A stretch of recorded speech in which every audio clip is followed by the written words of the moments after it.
admit it, every single genre that has existed in the whole entirety of the world has at some point been diluted with really bad media. Be it with the romance genre in the early 2000s when the vampire craze was happening in movies, manga, books, the fantasy era when it was drowning in non-stop revenge isekai when the whole entire plots were just copy and pasted from one another. But no matter the genre, whatever is diluting it goes away at some point. Some way or another, the genre is gonna get a W with some unique piece of media that's within it, and everybody kind of forgets the past stuff and, you know, kind of moves on. That is for every piece of media except horror.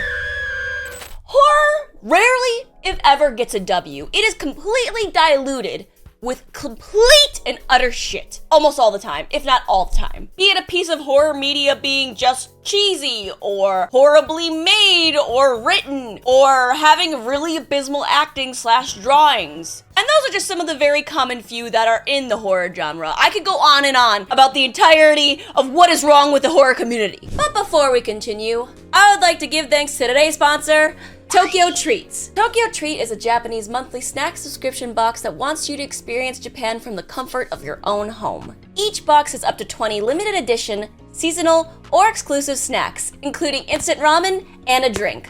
Each box also has its very own monthly theme, and this month's theme is Okinawa Snack and Oasis. Each box also comes with its very own pamphlet that talks about Japanese history inside, as well as details on every snack inside the box, including any potential allergies. This month's box comes with a shekwasa soda. A shekwasa, I believe, is an Okinawan fruit. I do not know what it tastes like, so this will be a new experience. Ooh. If you too would like to check out Tokyo Treats, and I highly recommend you do, then please check out the links in my description, as well as use coupon code Sydsnap for $5 off your first Tokyo Treats box. Thank you again to Tokyo Treats, and now back to the video. So color me shocked when I recently came across a new Japanese manga forum talking about a new horror manga out that's supposedly, dare I say, amazing? Good even? And let me just preface this by saying, it takes a lot to be known as a good manga in the Japanese manga scene, okay? It takes, listen, they're very picky there. But initially when I saw that, I thought maybe this is not a good forum, because I kind of scoffed. I'm like, a good horror manga from a Japanese forum, like, this clearly, I must be in the wrong place. But I did get curious, especially when I came across this image when I scrolled down. I froze. I was completely unnerved by this image. I mean, look at it. It kind of felt reminiscent of the fear I felt when I was a child reading scary stories to tell in the dark. It kind of gave that sort of feeling. So I became curious. I mean, I could tell it already had good art. I mean, like, at least that one image said so far. So I bought the manga and began reading it. And right from the get-go, right after the first chapter, I sat down and started writing down notes because I knew I had to review it. Because this manga gave me a feeling that I've missed. I've missed feeling that sort of dread and horror that you feel when reading any type of fiction or seeing anything horror related. It felt like that sort of sheer terror I felt when I first watched The Ring when I was a child. And I knew right away this was a winner because the art, the writing, atmosphere, everything about it was exactly what you need in a horror manga. And And the manga that was mentioned in the forums is called Nikubami Honigishimi. I was addicted to it. I could not put it down. It had me hook, line, and sinker, especially because of the twist it had at the ending of the first chapter. Now, I'm going to be talking about the premise of this manga, and I can't really go about it without telling you a spoiler. So if you do not want to be spoiled about the twist at the ending of the first chapter, pause this video, go read the first chapter. Actually, I really would prefer you do that if you have not read this manga because it is a really nice little twist to add in there. Oh, wait. Okay, now you're back. Okay, no, maybe that wasn't enough waiting. That was enough time, but let's go! Now, there are two timelines in the manga. There is present day and 1999. Right at the beginning of the manga, I believe, it is not stated, I believe the year is 1999, we see a little boy at a closed casket funeral for his aunt. During the funeral, we could see some of the relatives talking about the way this aunt died, which was supposedly by something called Nikubami Honigishimi, or in English, the flesh tearing and bone grinding. As a reader, we do not know what this is yet. Now, the little boy seemed very close with his aunt, and he found it hard that he could not see his aunt's face ever again. So he decided to peek inside of the casket. But once he did, we see a completely deformed face just completely, you see it. Now, after that jump scare, we get transported back earlier in the year of 1999, where I know it is 1999, and we get introduced to our two main leads, Asami and Shioi, two investigators and writers for an occult magazine. Now, Shioi is a completely energetic and rambunctious 20-something who wants to make a name for herself in the writing world, while Asami is kind of more of a oldish Joe Schmo who is able to see ghosts. Now, together, the two of them go around Japan looking at local legends, or looking into haunted items or places, helping people, or looking into people who feel they're haunted by something. So the first chapter we see Shioi and Asami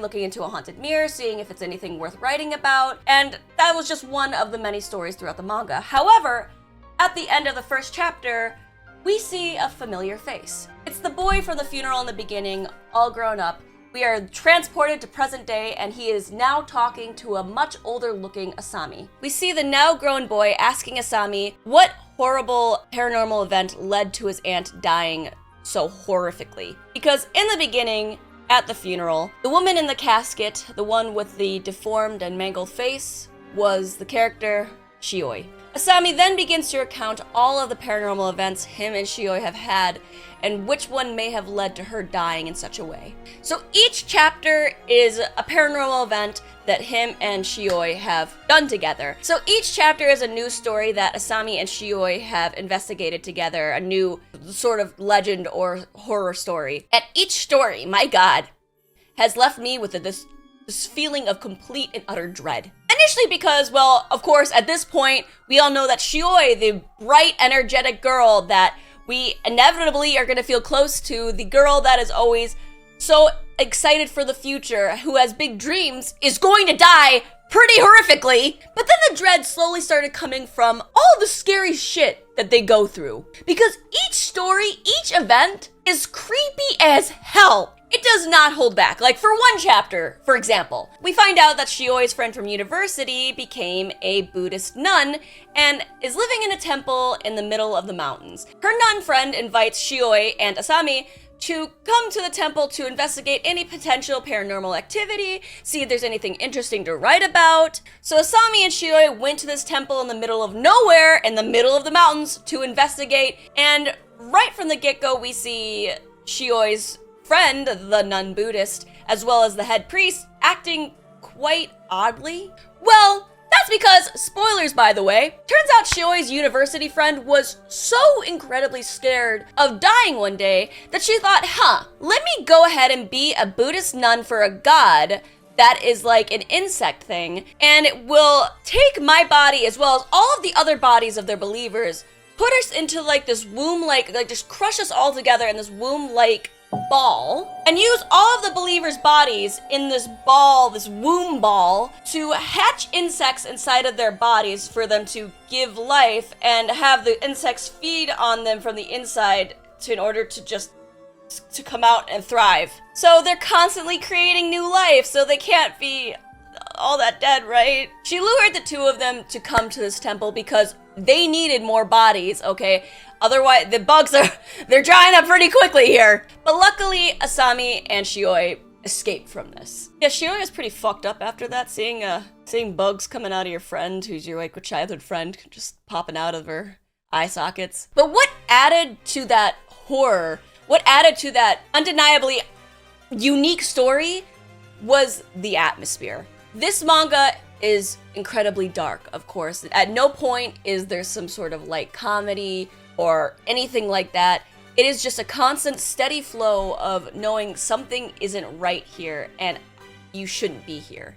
It isn't as looming and daunting as, say, Berserk or something more of darker than that. And it isn't as maybe like horrifying or downright disturbing as some manga kind of can be when it chooses to go down a sort of more guru route. It is an atmosphere created from the scenarios that the characters are being written into, and words cannot express how hard that is to find in any horror media at all. To create a feeling for a setting of characters that we as the reader also get to experience alongside the characters. Is that not kind of amazing? Usually when you're watching a horror movie, for example, and you see these characters going through something scary, you don't really feel all that scared. You're like, oh, scared of a jump scare maybe, but you don't really feel in fear of what they're going through. So to be able to feel that is one of the best things about this manga. Like, bro, we're not the ones shitting insects out of our asses, but it feels like we should be. And it would be regretful if I did not mention the art. Oh my god. Now, when I first saw that picture, I was like, is it a one-off piece? Like, what if it's just like, sometimes you read a manga and they have that really good, like, one panel and the rest is like, okay, no. Now, you think you're not asking for a lot, but just sit here and think of something terrifying.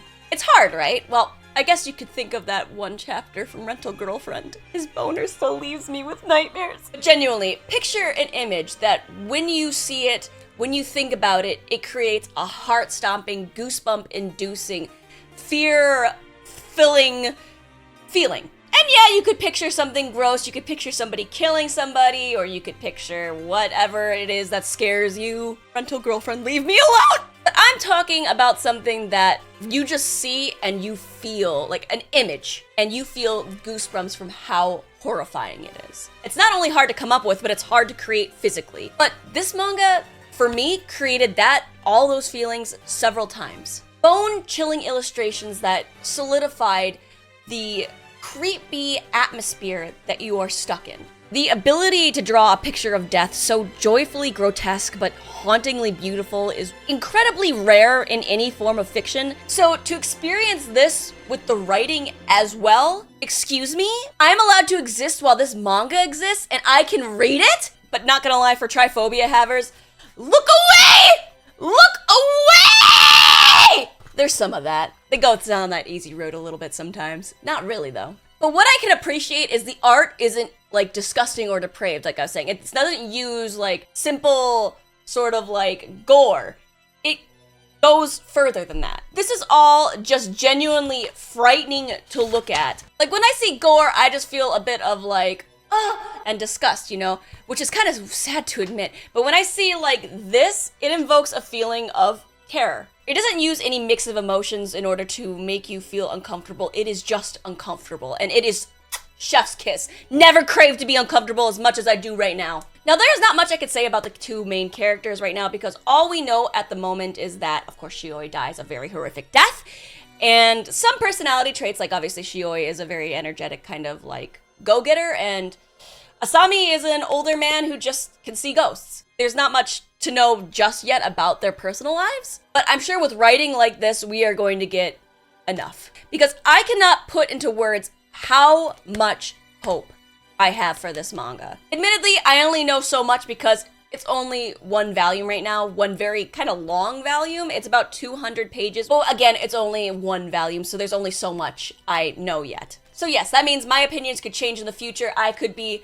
making a complete clown of myself saying this is one of the best out right now, and in the end it turns out to be utter dog shit. But with what I've seen so far in all of this, I would be downright shocked if it fell off. It is just so strong. And it doesn't seem like a manga that is going to carry on for a while. It seems like it's going to probably only have a few volumes. This manga also does not have an official English translation out right now. I read this in Japanese, but honestly, with how solid all of this is and how I feel kind of in a way like hungry for a good horror manga, the English translation market this is probably going to be English translated. Hold me to it, guys. I'm calling it right now. This is going to be English translated. Now, if you are sick of just shoddy horror and are looking to sit down, immerse yourself in a story that isn't too dark and that it'll bog you down, but isn't too light that you're sitting here like, where's the horror? Then this is the perfect medium. It is just amazing. If you want to read a good horror manga that, would take you about an hour and a half to 2 hours, but make you want to sleep with your lights on and be by your parents, this is the guy.